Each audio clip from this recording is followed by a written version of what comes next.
Happy Tuesday. Today, I want to share with you a piece of advice that completely changed my mind in private practice.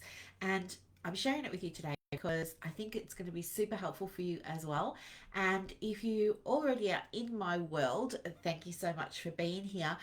You would have received this in an email yesterday, so you have a written version of this. But for those of you who aren't, I'm going to share it with you now. So, okay, I know that this is a big call, but there's one thing that I do always stand by when it comes to running a private practice, and it's completely changed me from being really anxious that people are doing things like judging me to knowing that I am just fine who I am. Okay, that advice is you are never going to be able to help everyone. And the moment that we all learn to embrace our differences, everything just becomes so much better. And in fact, I remember when I'd first started my private practice all those moons ago. Uh, Last week I celebrated a milestone birthday and turned 50, and I've been in private practice for 30 years. I back then was so caught up in saying yes to everyone that needed a session that I didn't realize that at the same time I was saying yes to clients wanting sessions, I was also saying no to other things, things that were really, really important to me.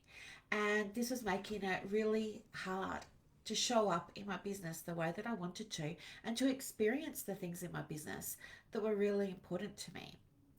I think if I reflect back then, I was probably operating from a scarcity mindset. So I was just taking anybody who wanted a booking. Um, I wasn't being clear with myself about who I wanted to work with because I thought I'm not in a position to pick and choose. I have an empty diary, therefore I've got to take everybody. That was my mindset at the time, and it wasn't helpful. What ended up happening was I had a mixed bag of clients, and I wasn't feeling fulfilled. I wasn't feeling rewarded. I wasn't feeling like, oh, this is exactly what I was meant to do. No, and it was really frustrating for me after 14 years of university education, including 7 years spent working on a PhD, to now be in a private practice that I wasn't loving. I was working with presentations, I was working with client personalities, things like this that just weren't aligned with me. But I was doing it because I felt like if I don't say yes to these clients that are coming in, then I'll have empty availabilities in my calendar. And what will that mean? Well, that will mean that maybe, and I would launch into catastrophic thinking like maybe I won't be able to pay my bills, or maybe I'm not a good enough therapist, or maybe I'm not this. And you know how it goes. Hi, buddy.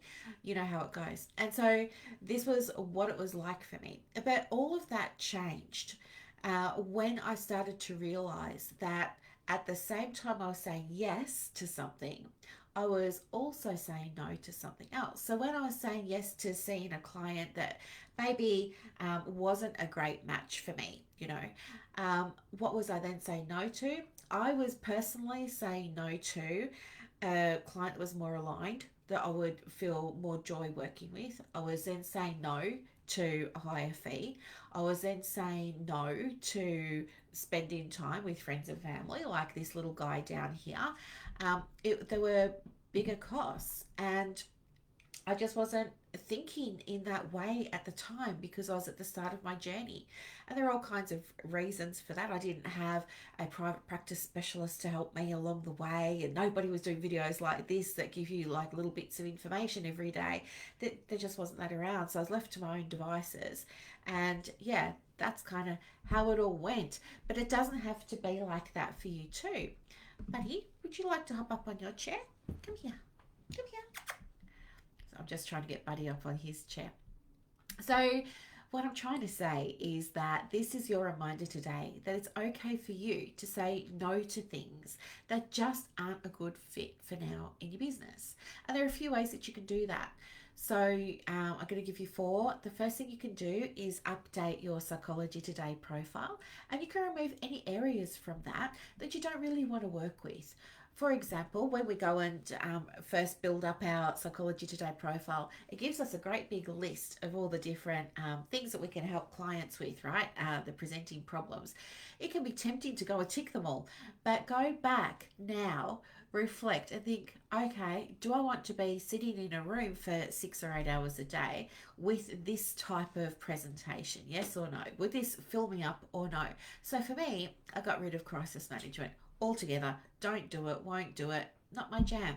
And my clients aren't coming to me in crisis. They're not my clients. And if somebody does reach out wanting an appointment for crisis management, I have a list of other practitioners that I can quickly and easily refer them to. Okay. The second thing that you can do is you can update your website messaging so that it speaks only to the clients that you really do want to work with. Okay. So this is the importance of going from a general website that says, I help everybody with all the things all the time, having a very vague message that just says, be happy or something like that. What does that even mean? Um, or, I'm helping anxious women. Okay, but what type of anxious women? Are they mothers? Are they in part time jobs? Are they carers? Like what type of women are you working with who have this anxiety? Be specific, update your messaging so it speaks only to them so that you get more of those people in your diary, but also so that other people can see straight away, okay, this maybe isn't the right practice for me, and they can move on, they can self select out. The next thing that you want to do is, you know, think before you say yes. Ask yourself, if I say yes, what do I then also say no to? Now, this was a question that this one has been sick, so he's feeling a little bit clingy. I'm sorry. So, this is a question that I didn't start to ask myself until, you know, years into my private practice, because at the beginning, I think like so many people, we're in survival mode. Where am I going to get the bookings? How am I going to get the bookings? Do you know what I mean? And we're saying yes to everything. But really start now. This is a gift, this question, no matter where you are on your private practice journey. This is a gift. Even if you're right at the beginning and you don't have a full diary yet, stop and ask yourself each time you speak with a client, if I say yes to working with this client, what am I saying no to? And think about it in terms of your values. And then the fourth thing that I've got for you is I made some journal prompts, because I know you love journal prompts because you tell me that regularly. So I've got some for you. The first one is to describe a recent situation where you said yes to a client or a project without fully considering the costs to you. Okay, so those costs could be time, freedom, happiness, whatever it is. What were the immediate benefits that attracted you, i.e., this all creates some income for me now, something like that. And what were the hidden costs that you discovered later? Like maybe if you already took on that client, for example, or you took on that project, you said yes because maybe you needed the money or something like that. What did you later realize? Okay, what was the lesson? And, moving forward, how could you approach things differently? Okay, the next one is to imagine your ideal work life balance. Okay, what activities, both professional and personal, would you be doing that really fill your day? And now list all the commitments that you currently have that just don't align with this vision. What steps could you take to start aligning your current reality with your ideal scenario? And then the other thing I would do from there is, once you know what those steps are, can you go and schedule them? Put things in your diary so that you can tick them off and get them done. If they're not in the diary, they're not getting done, okay? If they're on scrap pieces of paper, they're not getting done, usually. And then the last one here is to really think about what's important to you, okay? And think about your long-term goals as well. Maybe even write them down, and then create for yourself a little decision-making checklist that's got like 3 or 5 questions that you can ask yourself before you take on new commitments, like a new client or a new project or something like that. Maybe you've been asked to be a guest speaker and you quickly jumped at it because you thought, oh, this will be great, this will grow my audience and everything, but now you're kind of regretting it. Think about those experiences and use them to draw upon to create a little decision making checklist for yourself. Now, how can you integrate that checklist then into your daily routine? Just to ensure that you're consistently making choices that truly serve and will manifest your overall vision for the business. Okay? This is so important. And I think too, if you're anything like me and you're really good at forming new habits, I think you'll probably only need to use your decision making checklist for a week or two before it started to become embedded as a behavior, as a second practice. You know, routine is everything. So maybe even doing it before you start the workday could be super helpful. But anyway, this is the video for today. Buddy and I have a couple of clients this morning to see, and then we're doing a money personality reading for another private practice owner this afternoon. It's all very exciting.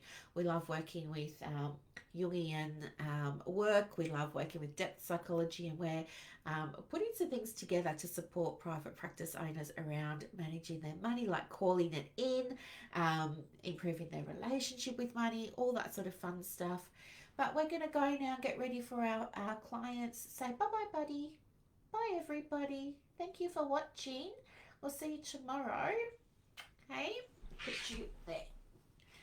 Thanks so much for watching, everybody, and thank you so much for being so understanding about Buddy. Have a have a lovely day. Bye.